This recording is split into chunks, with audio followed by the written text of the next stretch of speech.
Olá, vamos para mais um Fala Direito. Hoje recebendo mulheres incríveis aqui na nossa sala. Eu tenho a honra e a satisfação de tratar com elas temas relevantes, mantendo o nosso compromisso de trazer a informação para a sociedade. E hoje nós vamos aprofundar muito mais nas questões que envolvem o judiciário em si, e tenho uma satisfação, uma alegria tremenda de receber a juíza titular da Terceira Vara de Rio Largo, que está na coordenadoria, coordenando a Coordenadoria da Mulher do Tribunal de Justiça de Alagoas, também professora, mãe, esposa, várias mulher. atribuições. Hoje nós vamos nos aprofundar no protocolo de julgamento de perspectivas de gênero, resolução do CNJ. Vamos tratar com a magistrada sobre essa temática. E recebo com muita satisfação, alegria, a advogada, mestre, mãe da Valentina, hoje como presidente de uma associação que tem uma fala que ecoa no estado de Alagoas. Já foi um presente que eu recebi dentro do sistema OAB, tive a oportunidade de trabalhar lado a lado. Recebo aqui a professora, palestrante, advogada, Anne Fidelis. Seja bem-vinda. Sejam bem-vindas à nossa sala. Obrigada pelo convite. Hoje vamos tratar tanto do protocolo de julgamento de perspectiva de gênero, como ressaltar quais foram os avanços, as dificuldades, enumerar estatisticamente os avanços da lei, conhecida popularmente como Lei Maria da Penha, né? E falar um pouco da associação, da Amada. Então sejam bem-vindas, fiquem à vontade, é uma alegria recebê-las aqui conosco. Obrigada pelo convite. Muito obrigada também. Vamos hoje falar, ainda mais desse agosto lilás, né? Pois é. Esse mês que é tão importante, tão emblemático para a gente que está nessa trincheira ao longo de todo o ano. Verdade. Doutoras, dia 7 de agosto, salvo engano, foi aniversário de uma lei extremamente importante no combate de violência contra a mulher, conhecida popularmente como a Lei Maria da Penha. Dentro do estudo, eu sei que vocês se debruçam sobre essa temática, trabalham com essa temática, mas dentro de todo o estudo, hoje com 18 anos, qual o amadurecimento dessa lei? Quais foram os avanços? Eu vou soltar as perguntas e aí vocês fiquem tranquilas e à vontade para responder, quem quiser responder, para só depois a gente passar para toda a nossa outra pauta. Vamos tratar primeiro da importância dessa lei e vamos aqui divulgar e ressaltar se houve avanço, quais foram os avanços, quais os números que nós temos hoje, o que é que a gente pode trazer para a mulher que está nos ouvindo, seja ela a mulher advogada, seja ela a mulher da periferia, seja ela a mulher de classe social que seja. E a gente trate essa temática para que esse conhecimento possa ser possa ser difundido, né? Que ele possa ser compreendido dentro dos seus limites. Certo. Com a palavra, senhoras. E aí? Posso falar?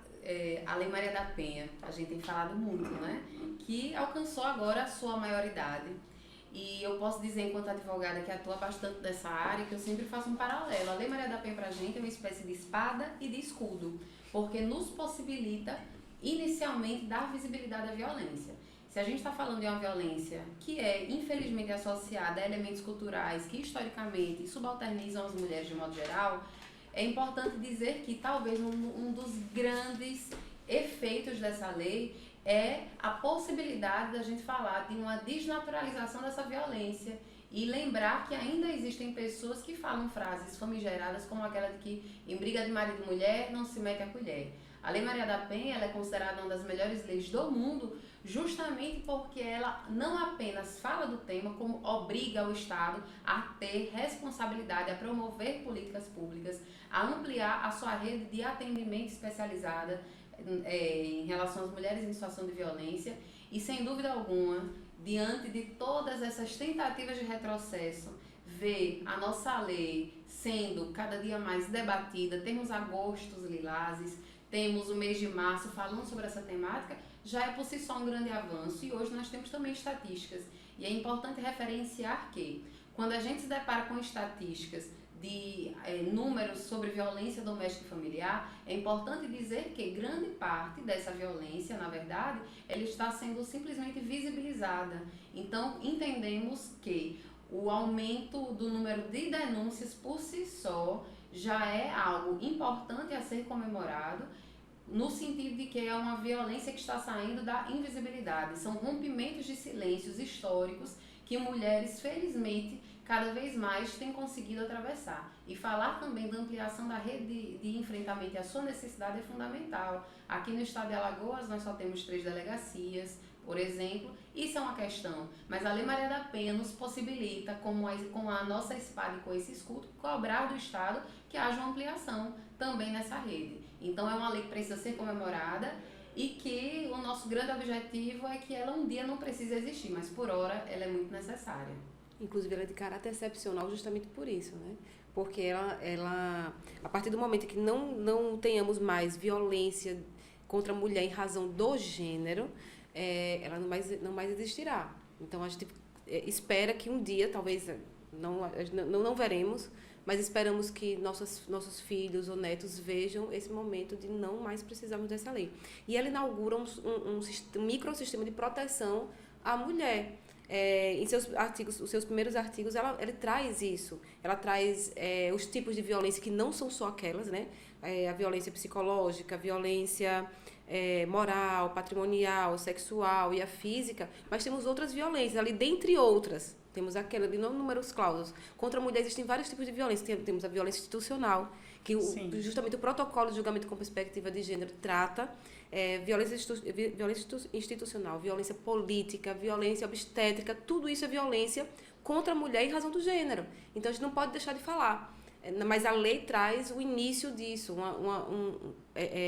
traz novas perspectivas, traz um novo olhar sobre a violência contra a mulher. E ele também inaugura a rede de proteção à mulher, que é bastante importante que a mulher tenha acesso a ela, saiba que existe, que a maioria das mulheres, especialmente as pretas, periféricas, sujeitas a todos os marcadores negativos, elas precisam ter conhecimento daqueles direitos que estão ali estatuídos no artigo 8º, que inaugura essa rede de proteção à mulher, de que é a obrigação do Estado de trazer políticas públicas, de fomento à igualdade de gênero, de que deve existir uma interligação entre o Poder Judiciário, OAB, outros poderes públicos, Poder Executivo, secretarias. Exatamente.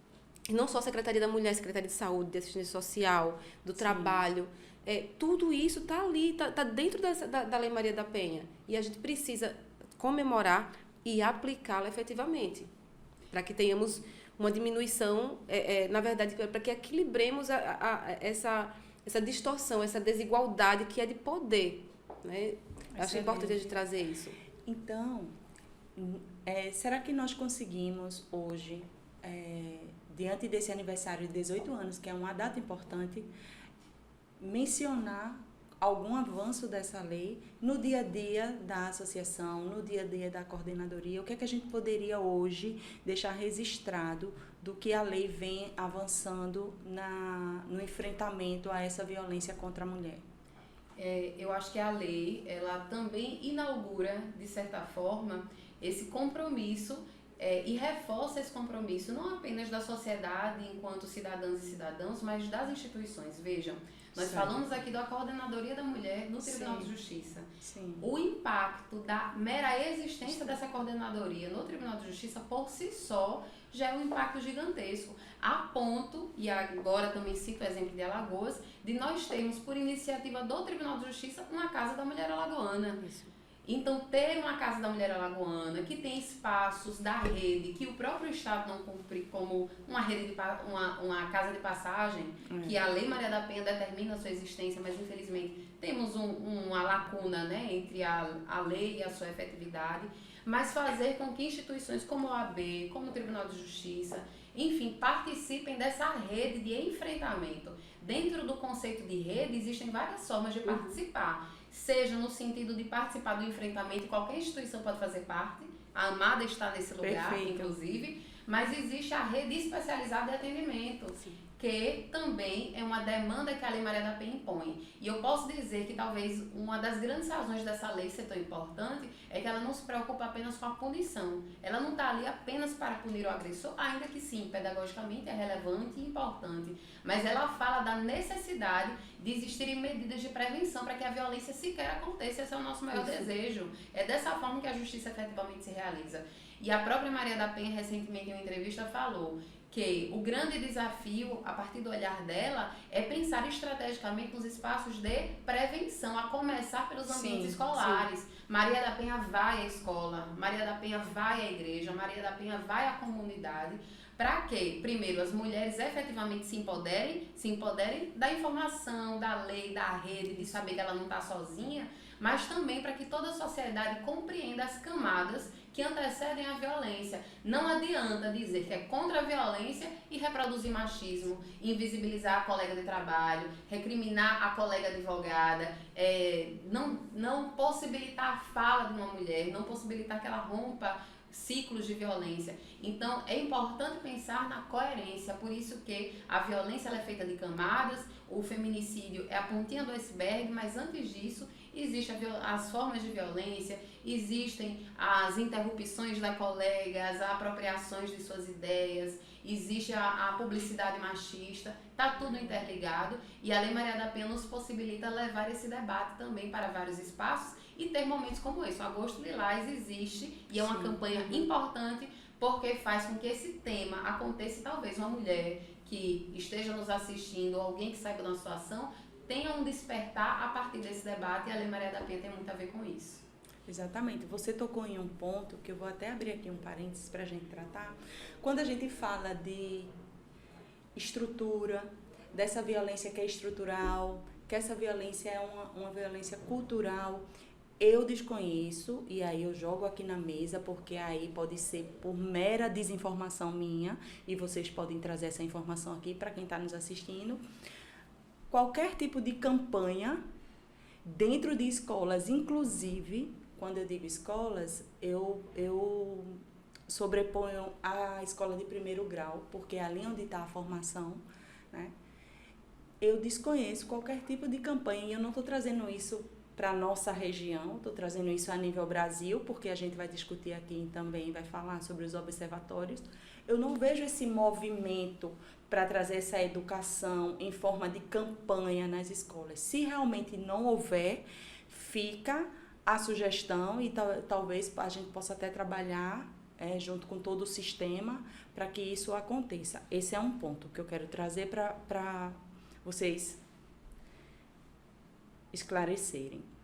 O segundo ponto é justamente sobre o observatório. Nesse aumento, a gente tem um aumento de denúncia. Isso é um ponto positivo, porque a mulher ela sai daquela violência invisível e ela tem voz, ela se sente segura hoje, porque ela conhece alguns programas, a Casa da Mulher, né? Ela conhece alguns programas, alguns atores que podem fomentar um socorro, um abrigo, um amparo para essa mulher.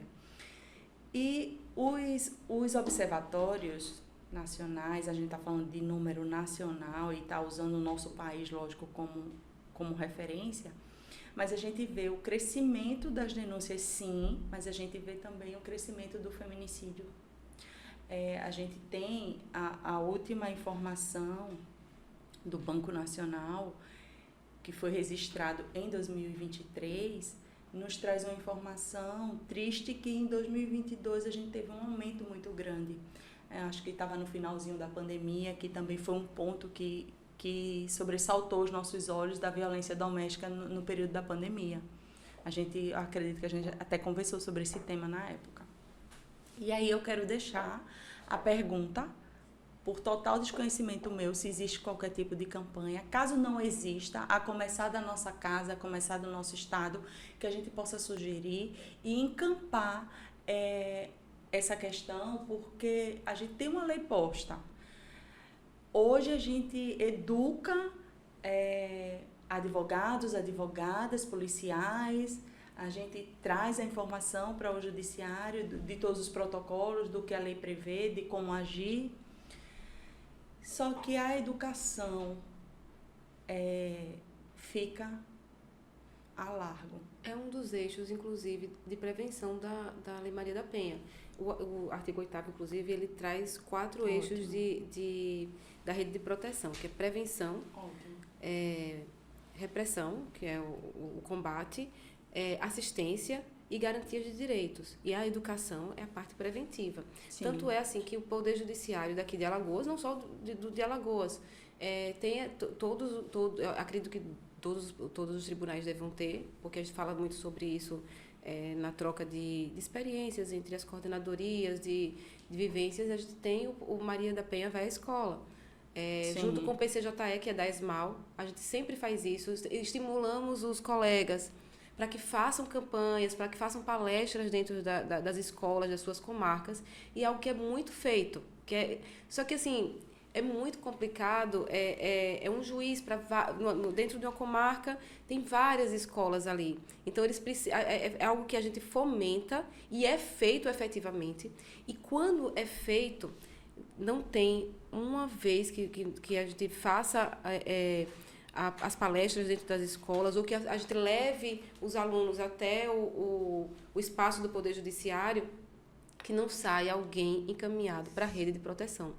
Não tem. E sempre tem perguntas pertinentes sobre dos jovens sobre os tipos de violência. A gente explica quais são os tipos de violência para que eles entendam. A gente informa quais são os locais para onde que eles podem procurar, tanto do Poder Judiciário, como a Casa da Mulher Alagoana, o CODE, a CEAM, todos os locais assim, de mais fácil acesso, de portas abertas para a chegada, para o recebimento dessa mulher, para o acolhimento dessa mulher e da família.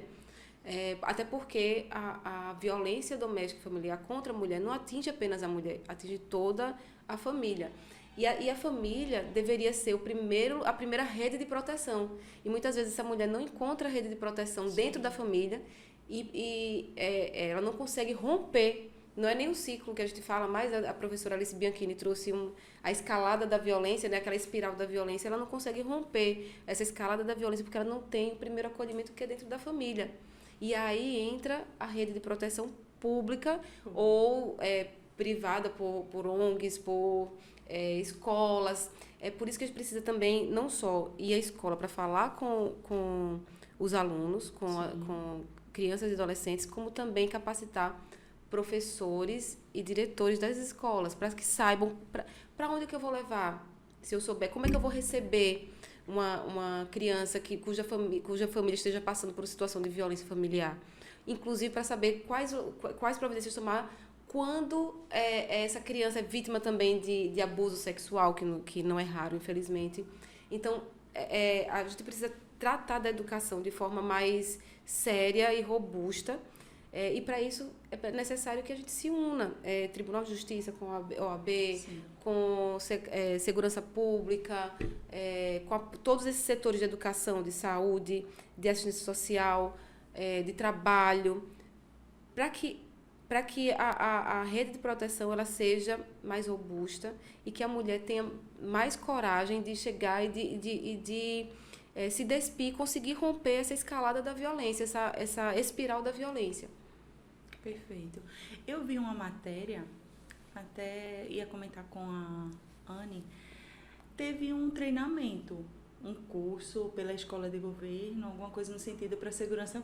Fala um pouquinho, eu achei aquilo tão interessante. Inclusive, quando eu vi o vídeo, eu disse, gente, isso é tão valioso, sabe? É tão valioso, porque é quem está ali no enfrentamento, né?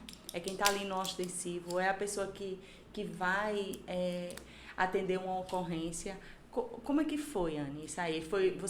Eles receberam a temática, houve interação? Qual foi o resultado que você acha? Então, o primeiro ponto é que, em regra, a primeira porta de entrada, quando a mulher finalmente tem coragem de denunciar, em regra, a primeira porta de entrada é a polícia, certo? Seja a polícia militar, seja a polícia civil. Apesar disso, em regra também, são os primeiros e as primeiras a revitimizar, a dizer o que foi que você fez para apanhar, porque você está vindo hoje, se amanhã você vai dizer que não quer mais que essa denúncia prossiga, enfim. E aí essa formação ela é fundamental, não apenas porque a lei determina, então não é uma questão de escolha, é uma questão também de cumprimento da lei em relação a essa necessidade de acolhimento.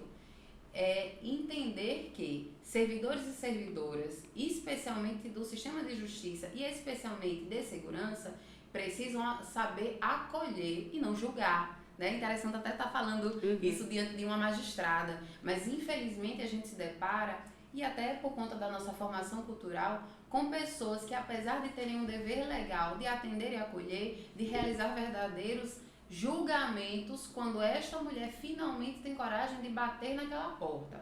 Essa formação, que é feita também com a Segurança Pública do Estado de Alagoas, ela serve justamente para debater essas questões culturais associadas à violência, mas que para que essas pessoas sejam preparadas, para que elas não sejam instrumentos de novas formas de violência, desse machismo estrutural que coloca essas pessoas nesse lugar, de olhar para essa mulher que está passando por uma situação de violência e julgá-la, e vitimizá-la, revitimizá-la. E felizmente já tem havido esse movimento de formação há alguns anos. Na época, quando eu era superintendente, lhe digo que a Patrulha Maria da Penha surgiu num contexto de formação. Eu lembro. A gente fez uma formação dirigida para a Polícia Civil e Polícia Militar. Tivemos uma grande dificuldade da presença à época da Polícia Civil. Mas, enfim, a gente conseguiu caminhar e teve uma fala de um policial que eu nunca vou esquecer, que me deu até um fôlego, porque é desmotivante quando a gente faz um trabalho de formação e o público-alvo não comparece. Sim. E infelizmente é muito comum e às vezes existe uma ausência muito grande de homens, enfim. Mas um policial falou, eu entendi que a partir da formação que eu fui socializada, eu fui construído de uma maneira machista. Falei, isso mesmo, eu também, todos e todas nós. Mas eu também entendi que se eu fui construída dessa forma, eu também posso me desconstruir. Eu não vou mais reproduzir, ou no mínimo ficarei mais atento para não ser essa pessoa a reproduzir esse julgamento e esse machismo. Então a formação, ela tem, para além de um objetivo técnico de cumprimento de lei, também uma forma de conscientização e reflexão dessas pessoas que, apesar de estarem ali num lugar de profissionais, de servidores e servidoras, são seres humanos que também são atravessados pelo machismo e que de alguma forma enfrentam. Os homens, a partir dessa masculinidade tóxica que a gente chama, sabemos que entre policiais, inclusive, o percentual de suicídio é gigante e tem muito a ver também com esse conceito de masculinidade, mas também de pessoas que estão, especialmente mulheres, que são potenciais vítimas e são potenciais pessoas que podem reproduzir, inclusive, situações de violência durante uma ocorrência. Nossa, não é fácil, não. Não mesmo. E as pessoas têm que estar atentas também, especialmente essa primeira porta de entrada que são as polícias, saber que a mulher, muitas vezes, ela vai voltar em razão das dependências, né? Dependência econômica ou a dependência psicológica.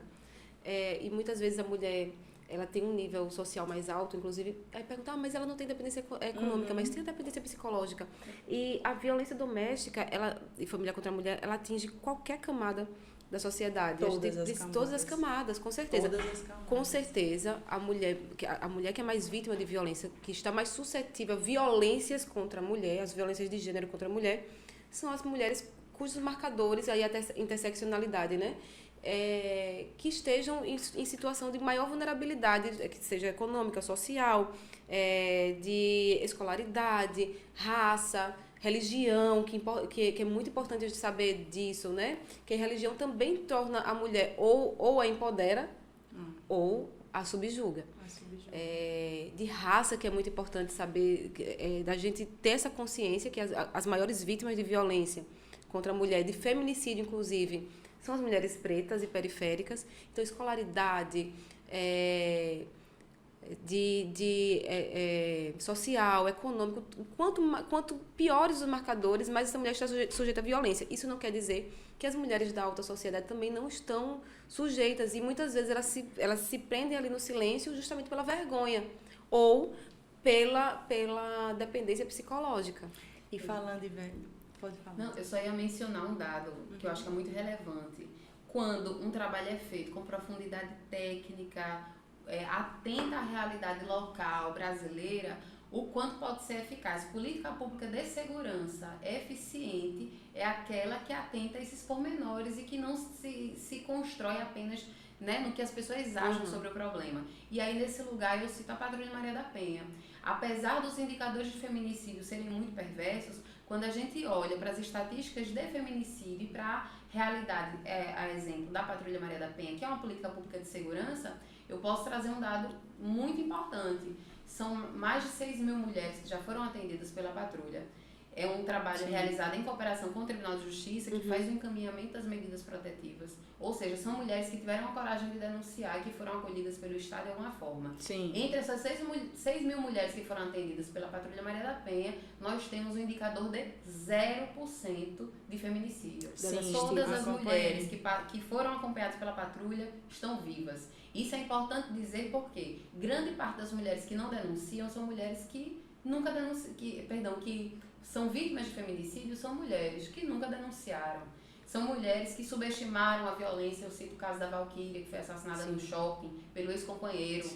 Eu cito aqui inúmeros casos de mulheres que não bateram essa porta, e aí são inúmeras as razões de ordem psicológica, financeira, moral, a vergonha, tenho algo a perder, a família que não apoia, a falta de rede de apoio, ou a falta de informação, porque elas acham, quando a gente não compartilha um problema, às vezes a gente acha que o problema é só nosso, que não existe uma estrutura social que nos vulnerabiliza. E é importante essa reflexão e esse debate para que elas compreendam, primeiro, que não é somente sobre a sua existência individual no mundo, mas existe uma questão estrutural que nos coloca nesse lugar enquanto mulheres, e essa consciência é importante, mas entender que existem sim serviços do Estado. E falar isso não é dizer que é fácil, porque o pós-denúncia é extremamente complexo, mas denunciar tem se revelado como o maior obstáculo para o pior, que é o feminicídio. Então, a denúncia ela é fundamental, é importante estimular, apesar das dificuldades. Agora, lutando para que as dificuldades diminuam, que a rede aumente e que o Estado esteja mais preparado para acolher efetivamente essas mulheres. E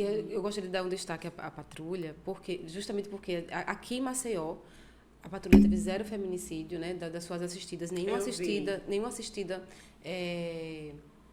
morreu, né? Nenhuma assistida foi vítima de feminicídio, mas a gente precisa equipar melhor a Patrulha Maria da Penha, porque é um dos principais equipamentos que nós temos no combate à violência doméstica e familiar contra a mulher. E não é só isso, eles têm um trabalho também preventivo, eles vão até as escolas, eles vão até a comunidade e fazem esse trabalho preventivo de palestras, de aproximação da polícia, do serviço público à comunidade. Não só a comunidade feminina, a toda a comunidade, que isso é importante. A gente precisa ter aliados e replicadores da paz no lar, da igualdade de gênero. E eles cumprem esse papel com primazia. E deixa eu dizer uma coisa para vocês, porque eu até fico bem emocionada, porque a gente lutou muito para que a patrulha existisse. Na época da patrulha, eu era superintendente, eu tive a felicidade de construir o projeto e de subscrever o ofício solicitando para que a patrulha existisse. E a gente ouviu muitos nãos, e um desses nãos me marcou, porque eu me recordo de conversar com uma pessoa muito importante naquele contexto, a gente saindo da sala e a pessoa dizer, é mimimi de mulher. Então, quando a gente levava a ideia, porque a gente não inventou a roda, já existia a patrulha, na época no Rio Grande do Sul, a gente foi no Rio Grande do Sul conhecer a patrulha de lá e adaptou para a realidade de Alagoas e depois adaptou ainda mais conhecendo a experiência de Salvador, que nasceu porque uma mulher morreu com a medida protetiva na mão, foi assassinada na rua segurando a medida protetiva. Felizmente, a gente não precisou de um caso dessa forma para que acontecesse, mas foi muita luta. Então, quando digo a vocês que eu fico pessoalmente muito satisfeita de ver esse resultado, mas é importante a gente, a todo momento, defender, referenciar e falar que a patrulha não pode, de modo algum, retroceder. Como, infelizmente, a gente se depara com diminuição do efetivo, diminuição da importância, tentativa de alterar a sua natureza e o seu objetivo final, que é, sobretudo, o acompanhamento do cumprimento das medidas protetivas de urgência. Então, querem um exemplo, e todo momento a gente tem que dar, de uma política pública eficiente e atenta às peculiaridades da forma de violência? Conheçam a Patrulha Maria da Penha E mais que isso, a gente tem que seguir vigilantes, né? Como disse Beauvoir, né? Basta uma crise econômica para que os direitos das mulheres sejam questionados. E quando a gente olha para políticas públicas eficientes, como a Patrulha Maria da Penha, a gente se depara a todo momento com tentativas também de enfraquecimento a partir da diminuição de sua estrutura, do seu efetivo. E é importante que a sociedade entenda a todo momento que cada um e cada uma tem um papel individual e coletivo de defesa intransigente de políticas dessa natureza para que não haja retrocesso. Porque cada retrocesso desse tipo de política eficiente é um retrocesso da sociedade. São pessoas morrendo, são famílias destruídas, são crianças traumatizadas. E aí, só para fazer uma referência, especialmente às crianças, porque de vez em quando eu ouço, porque você não faz um trabalho para as crianças, fica só trabalhando com mulher já é adulta, não precisa. Uma criança que vive num contexto de violência, o trauma gerado nela é equiparado a um trauma gerado de viver em um contexto de guerra. O trauma que essa criança carrega por toda a vida é um trauma dificilmente reparado. É uma potencial vítima e um potencial agressor. É uma sociedade muito mais tensionada porque o núcleo familiar é o primeiro contato de um ser humano com a sociedade. Se não houver uma estrutura e um ambiente pacificado, como a gente vai poder lutar contra outras formas de violência e contra o tensionamento social, né? A própria violência urbana? É só você conversar com pessoas envolvidas em crime. Qual o seu histórico familiar? Foi vítima, presenciou violência? Digo categoricamente que grande parte sim. Então, é uma defesa que todos e todas nós precisamos fazer de maneira intransigente. Com certeza. Eu vou fazer 2 colocações. Estava só aqui respirando porque realmente essa pauta é muito séria, é muito cara e ela é muito sensível também, né? E compartilhando novamente da minha profunda tristeza em saber que o Estado brasileiro foi obrigado a legislar, foi obrigado a ter uma lei que popularmente conhecida como Lei Maria da Penha, mediante uma sanção que sofreu internacionalmente. Então, a gente não vê esse movimento, por enquanto, por hora, a gente não vê esse movimento dentro do Legislativo. Eu queria fazer essa colocação e dar oportunidade. Primeiro, eu quero trazer um caso aqui, magistrada. Se eu, enquanto advogada, estiver em uma audiência, e aí vamos pensar nesse contexto ainda dentro da Lei Maria da Penha, certo? Se eu estiver, enquanto advogada constituída em uma audiência, e a minha cliente tiver alguma necessidade especial, se ela precisar de um perito, uma perícia, ou mais simples, se a minha cliente ela for uma cliente vítima de violência, de um abuso sexual, ela tem, dentro da Lei Maria da Penha, ela tem que tratamento nessa audiência? O artigo 10A da Lei Maria da Penha, ela prevê a forma de depoimento especial para mulher vítima de violência doméstica familiar. E aí o juiz ou o próprio advogado, promotor de justiça, pode pedir que ela seja ouvida com a escuta especializada para o depoimento especial. É o artigo 10A. Se for criança e adolescente, tem a lei de depoimento especial, que já é previsto, né?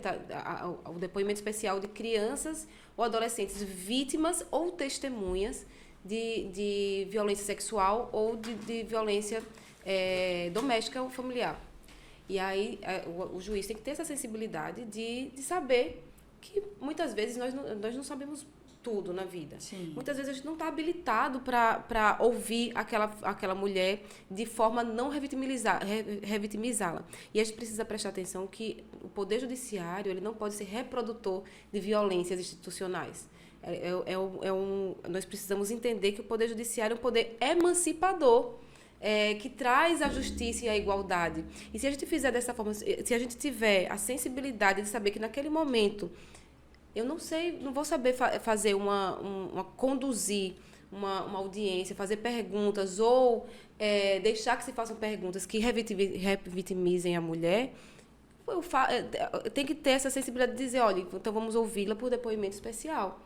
Não custa nada, é aplicar a Lei Maria da Penha, é aplicar, inclusive, o protocolo de julgamento com perspectiva de gênero, de aplicar, verificar que existe uma assimetria de gênero ali, uma assimetria de poder, inclusive, porque ao final das contas, a violência contra a mulher é uma violência de poder, de subordinação. Então, se a gente verifica ali que existe realmente, de fato, uma assimetria e que eu não vou conseguir ser imparcial ou conduzir de forma correta uma audiência para a oitiva da vítima, o melhor a se fazer é lançar a mão do artigo 10A e fazer o depoimento especial. Doutora, excelente explicação. Sabemos que novamente o Estado brasileiro foi condenado novamente pela Corte Interamericana e mediante a isso, para cumprimento dessa condenação, o CNJ publicou uma resolução, que é a que a gente vai entrar agora, nesse ponto, que é o protocolo de julgamento com perspectiva de gênero. Eu preciso, enquanto advogada, eu preciso que quem esteja alcançando esse podcast tenha profundidade desse protocolo. A quem esse protocolo alcança? Como a gente pode mensurar a validade desse protocolo em um processo, em uma audiência? Tá, vamos lá. O julgamento com perspectiva de gênero, o que é isso? É um método interpretativo, tal qual o gramatical, o teleológico, o sistemático, é igual. É um método de interpretação do direito. Tá. Dentro do protocolo, ele traz um guia, um passo a passo, para que o magistrado e servidores adotem desde o início do processo até a aprovação da sentença, da decisão. Isso não quer dizer de nenhuma forma, primeiro, ele não se aplica apenas a vítimas, não se aplica, e é importante dizer, o protocolo de julgamento com perspectiva de gênero, ele é de observância obrigatória em todas as áreas do direito. Criminal, violência doméstica familiar contra a mulher, no direito de família é muito importante, previdenciário, no eleitoral, trabalhista. É importante que a gente tenha essa convicção de que ele é de observância obrigatória em todas as áreas do direito. Perfeito. E aí, quando você aplica, isso não quer dizer de forma alguma que o provimento jurisdicional vai ser favorável àquela mulher que está ali na assimetria de gênero. Isso quer dizer apenas que se verificou-se a assimetria de igualdade, ou seja, que há uma desigualdade estrutural, uma desigualdade subordinante, hierárquica, eu vou aplicar todas as ferramentas para que esta mulher não seja revitimizada, para que o Poder Judiciário não seja reprodutor de violências institucionais.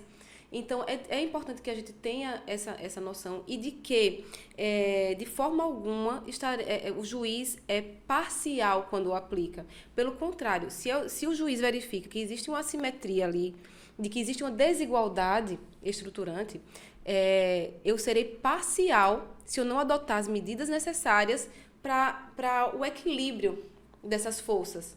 Então, serei parcial e não imparcial. Eu estarei, vamos dizer aqui, como é que a gente pode falar? Equilibrando. Exatamente. Não, e eu, ao final das contas, eu não vou estar aplicando o direito da forma correta. Não vou estar distribuindo justiça. Então, a gente precisa ter essa consciência. E muitas vezes as pessoas falam, mas esse protocolo... Não, ele parte justamente do direito constitucional, do direito à igualdade entre homens e mulheres. Está ali dentro e é o fundamento da República. E aí ele também parte de convenções e tratados internacionais. A Convenção de Belém do Pará, do CIDOL, que é a Convenção de Erradicação de Violência, de qualquer tipo de violência e de preconceitos contra a mulher, que o Brasil faz parte, é signatário. Pode falar. Então, eu só ia dizer assim, ainda que o manual, né, que o protocolo tem um manual dirigido à magistratura, é fundamental que a advocacia se aproprie, seja Sim. do ponto de vista do exercício da nossa advocacia comprometida com o social, seja do ponto de vista pragmático. E aí eu cito um caso muito simples e prático dessa situação.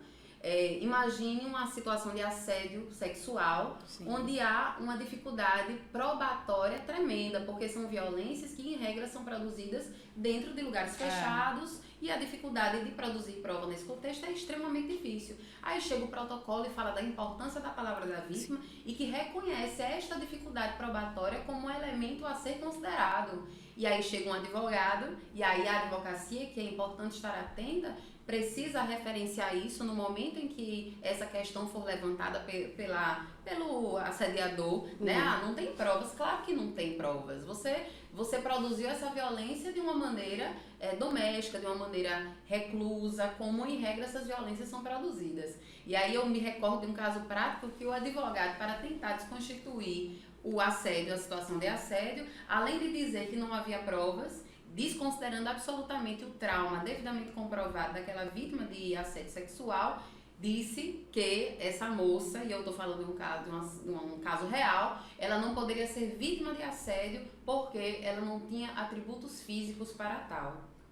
Então, vejam, ainda que o manual do protocolo seja dirigido à advocacia, seja dirigido à magistratura, é importante que a advocacia se aproprie, seja por razões humanitárias e sociais, seja por razões pragmáticas e estratégicas, para defender essa pessoa que está numa situação de vulnerabilidade, seja para também não produzir outras formas de violência nas petições, nas audiências, para que sejamos também vigilantes e, acima de tudo, façamos a justiça se realizar. Não sejamos reprodutores desse machismo estrutural que, infelizmente, também atravessa o judiciário. O judiciário é formado por pessoas ainda reproduzem machismo. Então, falar dessa imparcialidade, falar da neutralidade, não pode ser um argumento para afastar o reconhecimento da sociedade, que ainda é uma sociedade machista, mas que o judiciário deve barrar e não reproduzir. Sim, com certeza. Doutora Liana, que resposta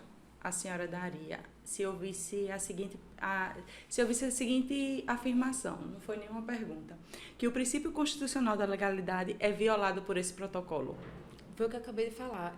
O protocolo ele se extrai da própria leitura da Constituição, da igualdade entre homens e mulheres, e a nossa Constituição fala.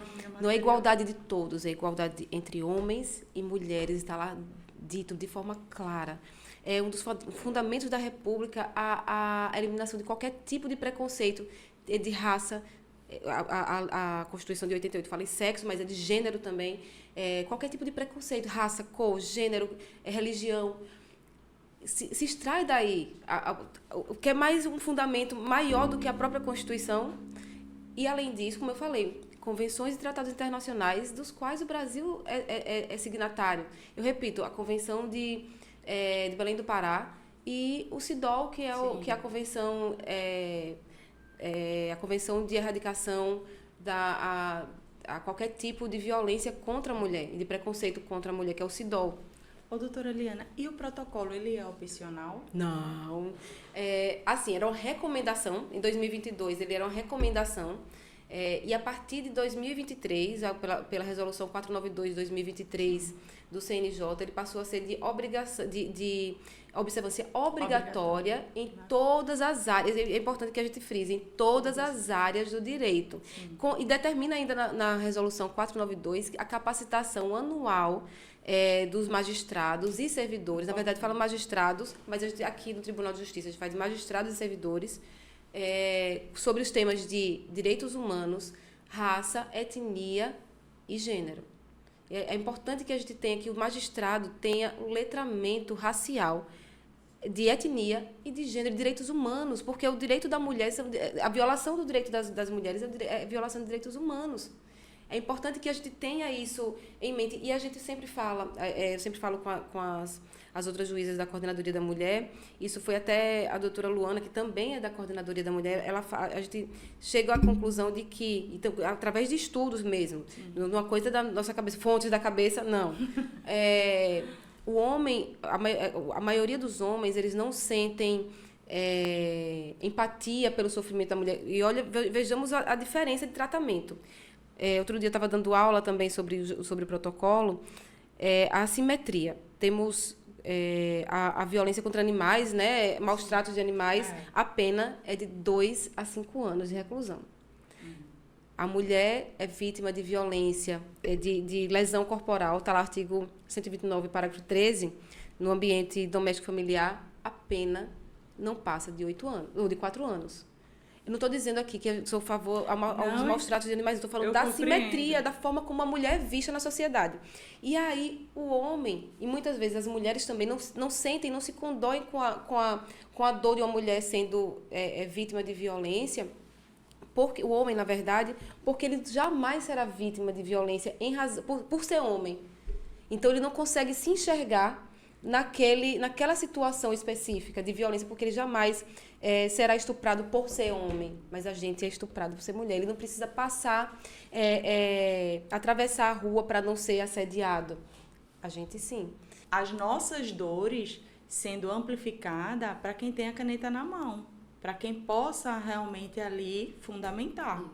Isso. E a gente até quando pensa em estratégias de política pública, de tentar fazer com que um equipamento exista, a gente sempre fala.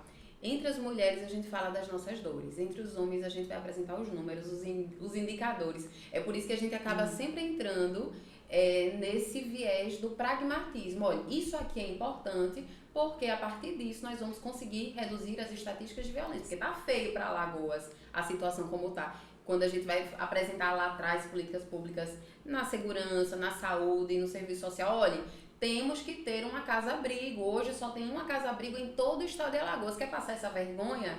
Vamos trabalhar as estatísticas. Por que é importante ter uma casa de passagem, ter uma casa-abrigo? Apesar da existência da lei que obriga a existência de equipamento, não temos. Isso é um absurdo. Vamos fazer uma ampliação do número de centros de referência, porque só tem 6. Isso é um absurdo. E a gente mostra que em lugares onde existe uma rede mais ampliada, com centros de referência, com casas de passagem, com a Secretaria Municipal da Mulher, com o Núcleo de Enfrentamento à Violência contra a Mulher, são lugares onde a gente conseguiu baixar drasticamente os indicadores de feminicídio. E sobre indicadores, eu queria só fazer um apontamento. A gente fala muito dos indicadores sobre o aumento dos casos de violência doméstica. Esse não é um indicador para nós determinante no sentido de reconhecer quais são os lugares onde há mais violência ou menos violência. Tem municípios que não tem nenhuma ocorrência. Será que é porque naquele município não teve nenhuma situação de violência doméstica ou será que naquele município não tem nenhum lugar para denunciar? Então não é sobre indicadores de violência. A gente vai ter que olhar para os indicadores de feminicídio. Quantas mulheres neste município estão sendo assassinadas? E dentre essas mulheres, quais são aquelas que, pela dinâmica do assassinato, isso foi inclusive objeto da minha pesquisa, há uma apresentação que nos leva a crer que houve um elemento de gênero determinante para que aquele assassinato acontecesse. Temos hoje a lei de feminicídio, desde 2016, que possibilita que esses dados consigam ser mais observados. Mas ainda existe uma subnotificação desse indicador. Então, para nós, o maior dado a nos orientar sobre violência contra as mulheres são os dados de violência letal. Sim. Então, é esse olhar que a gente tem que ter. Se a gente teve uma redução no número de feminicídios, muito provavelmente, naquele lugar, naquele município, existe uma política de acolhimento que acaba tendo um caráter preventivo muito grande para que os indicadores de assassinato de mulheres por serem mulheres consigam ser reduzidos. Então, esse indicador é muito relevante e pensar nas estatísticas de violência contra a mulher tem que sempre ter um olhar crítico para analisar aquele contexto específico. E as políticas públicas de prevenção à violência contra a mulher, eles são importantes, inclusive refletem economicamente para o Estado. A gente precisa pensar Sim. nisso. A desigualdade de gênero, ele é índice de pobreza. Tanto é que a gente tem a ODS, né? A gente precisa ter essa visão também estratégica de que políticas públicas de paridade de gênero, de inclusão da mulher, de combate à violência contra a mulher, qualquer tipo de violência contra a mulher, ele também reflete economicamente no Estado, em índices muito melhores para uma sociedade sustentável, justa e igual e economicamente viável. Até o protocolo traz esse indicador, mostra o peso da desigualdade de gênero financeiramente falando e representa bilhões então existe uma perda de capital muito grande. E a perda social? Sim, de que é forma irreparável. essa vulnerabilidade impacta na vida das pessoas? Qual é o impacto disso? Qual é a consequência? Sociedades mais marcadas por uma assimetria de gênero são sociedades melhores de se viver. O protocolo até traz também esses indicadores e é um indicador importante. Por isso que a gente precisa sempre fazer essa fala. A nossa dor a gente sente, ela precisa ser falada. Mas para além da nossa dor, nós estamos falando da melhoria de vida das pessoas de modo geral, homens e mulheres, crianças e adultos. Então, esse é um compromisso que precisa ser realmente abraçado por todos e por todas. Anne, eu vou só fazer uma fala aqui da minha visita lá na Casa da Mulher e volto para você para a gente falar um pouquinho da Amada, porque eu preciso dessa informação, preciso difundir essa informação de como funciona. A gente conversou, né, lá, que eu fui conhecer para saber como era toda a sistemática, mas eu quero dizer que eu estou extremamente satisfeita de estar em um mês simbólico, com uma data recente, com mulheres que se debruçam sobre esse tema, que falam com propriedade e que têm a minha admiração por vocês. É sério, é real. Obrigada. Obrigada, muito obrigada. Ô, doutora Eliana, eu estive lá na Casa da Mulher, conheci a estrutura, conheci as servidoras. Eu queria que as pessoas que estão nos ouvindo possam saber a funcionalidade, a importância. Vamos divulgar esse trabalho, porque eu achei tão interessante ter esse olhar do tribunal. Né? Eu acho importante falar da Casa da Mulher Alagoana. A gente ali está suprindo uma lacuna que nem era de competência do tribunal, mas eu achei louvável, sabe? E isso a gente tem que reverberar, porque tem ações que vêm para atender a pauta que não era nem de obrigação. Para falar da Casa da Mulher, eu preciso falar... não é atividade fim do Poder Judiciário. Sim. Isso é atividade do Poder Executivo. Sim. E a gente está prestando um serviço que não é nosso, mas preocupado com para onde é que essa mulher vai. Sim. E é importante que diga que ele funciona para todo o Estado, não é só para Maceió. E dentro desse equipamento, que é um equipamento importantíssimo, essencial hoje dentro do Estado de Alagoas, e único, na verdade, né? A mulher ela é acolhida, não é julgada. Temos equipes multidisciplinares. Dentro da Casa da Mulher Alagoana são feitos os encaminhamentos para a rede de proteção. Qual é a sua necessidade real? De onde você vem? Inclusive, eu preciso falar também da doutora Paula Lopes, né, que hoje é a diretora da Casa da Mulher, que, assim, na minha opinião, ela é uma das mulheres que mais conhece, uma das pessoas que mais conhece como interligar a rede de proteção dentro do nosso Estado. Então, foi um ganho para a gente ter a doutora Paula como diretora da Casa da Mulher e essa importância de saber para onde encaminhar. Nem todo mundo sabe qual foi o tipo de violência que você sofreu, o que é que você tem, do que você necessita realmente, para que sejam feitos os encaminhamentos corretos à rede de proteção e para que essa mulher consiga, de fato, romper esse não é o ciclo mais da violência, essa espiral da violência, para que ela não escale, para dar empoderamento, para dar uma saída como qualificação profissional, empregabilidade. Tudo isso é visto dentro daquela Casa da Mulher Alagoana, que foi feita na gestão do desembargador Tutimé Zairan, e o desembargador Fernando vem trazendo a maior visibilidade a ela com um trabalho ainda mais técnico, que é importante. É importante saber do que a mulher necessita de fato, quais são as necessidades dela, quais são as prioridades na vida dessa mulher. E para quais locais ela vai ser encaminhada. Isso é muito importante. Então fica aqui o meu registro de agradecimento ao desembargador Tutimés, que foi o criador, ao desembargador e hoje presidente do tribunal, Dr. Fernando Tourinho, porque é um olhar diferenciado, né, de um resultado que não é o fim do tribunal, não é a finalidade do tribunal, mas que veio a agregar. E quem precisar e quiser conhecer e precisar se utilizar, a Casa da Mulher Alagoana fica no centro de Maceió, de frente da Praça Sinimbu, e ela tem um muro todo plotado, tem uma placa enorme. Estamos em reforma, porque o segundo juizado de violência doméstica vai para aquele prédio também. Sim. Porque hoje já tem o primeiro juizado isso, lá, né? Com a doutora Sorana. E aí será um ganho para as mulheres, que não precisa se deslocar. É tudo ali. É um complexo, na verdade, que recebe de acolhimento à mulher. E sem julgamentos, como a doutora Anne falou. Muito bem. Parabéns. Até porque a gente tem que ter a consciência de que muitas vezes a mulher vai uma vez e não é aquele momento ainda. E ela precisa ser respeitada. Muitas vezes ela vai umas 10 vezes e ainda não é o momento dela romper. Mas a gente vai estar atento. A gente precisa estar atento. Precisa recebê-la e acolhê-la. E ela vai saber o momento. A gente precisa cuidar da autonomia da mulher.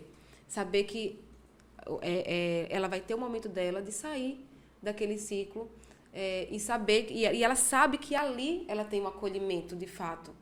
Então, a gente precisa deixar bem claro que a mulher tem o seu momento. E a gente precisa capacitar todo o sistema de justiça, como você falou, Anne, porque muitas vezes os policiais, e isso também dentro de todo o sistema de justiça, muitas vezes falam, mas a senhora de novo aqui...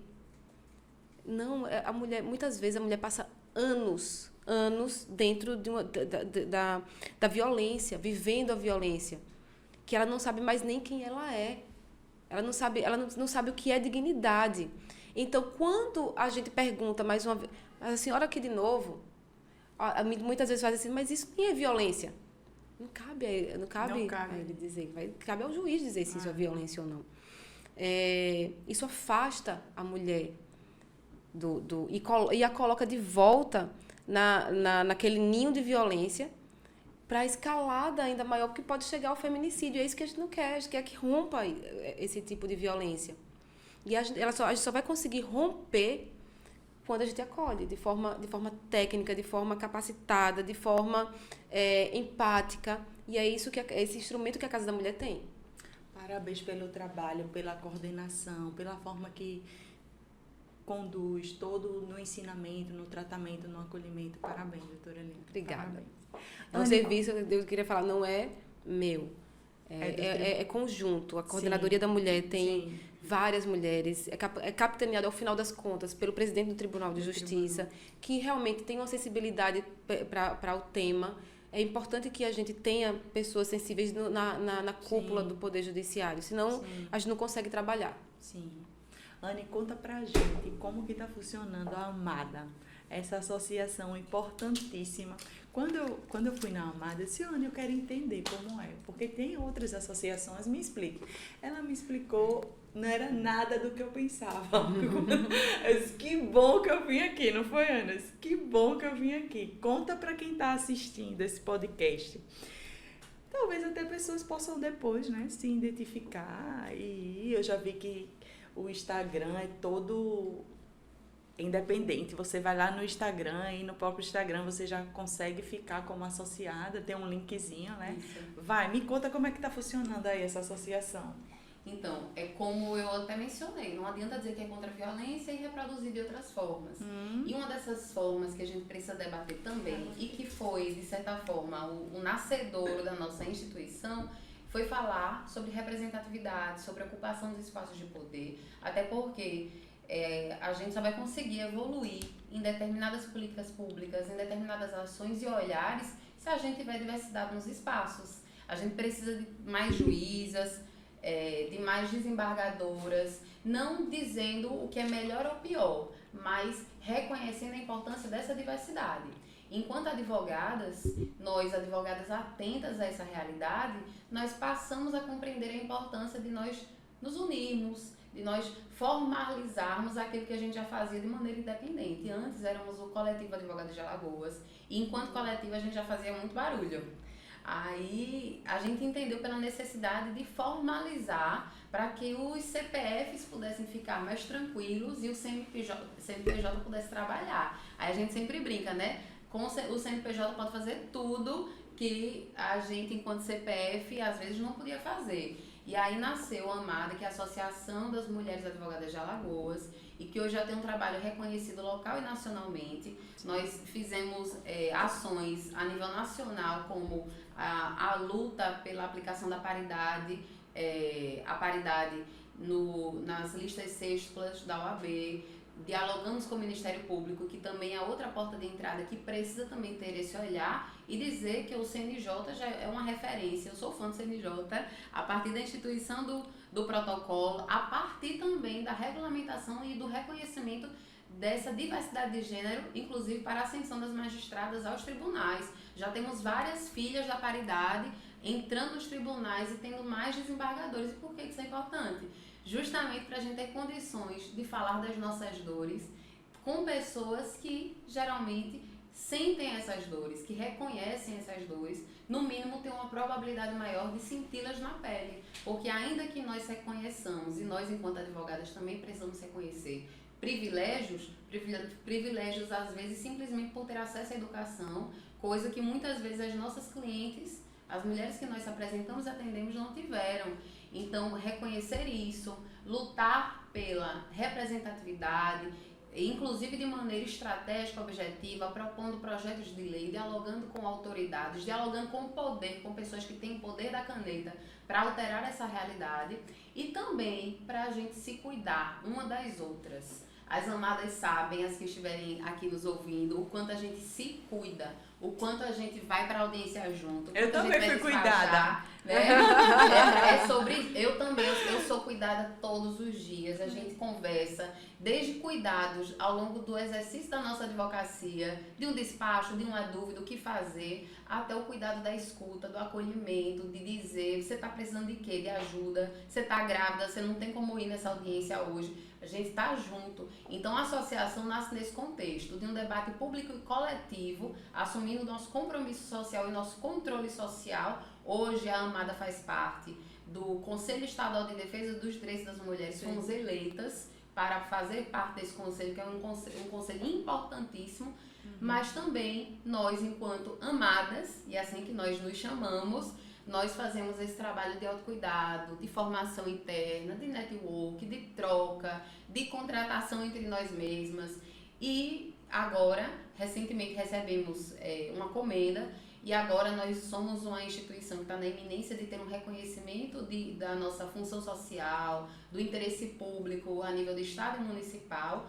Vamos cada vez mais crescer, já tivemos contato em outros estados para que a gente consiga até ampliar essa nossa atuação, para quem sabe no futuro fazer parte do Conselho Nacional de Defesa dos Direitos das Mulheres, enfim, cada vez mais fazer com que esse debate exista e que todas as vezes que a gente se deparar com alguém dizendo que é mimimi, a gente tenha inclusive subsídios para demonstrar a importância dessa temática de maneira técnica, de maneira fundamentada, inclusive convencendo sobre a importância desse trabalho para uma melhora da sociedade como um todo. No final de tudo isso que a gente está falando, a gente está falando sobre justiça, a gente está falando sobre a melhora do mundo, não só para as mulheres, para todas as pessoas. Então, a AMADA surgiu nesse contexto e aproveito aqui para convidar todo mundo a conhecer, a se associar, para que a gente consiga cada vez mais trabalhar e pensar no nosso direito a partir dessa perspectiva. Dentro do judiciário, a partir da magistratura, dentro da advocacia, por esse letramento que é tão necessário, até para que nós sejamos não apenas profissionais melhores, mas pessoas melhores. Estou muito satisfeita e feliz que a nossa luta é justa. Muito obrigada por ter vindo. Muito obrigada.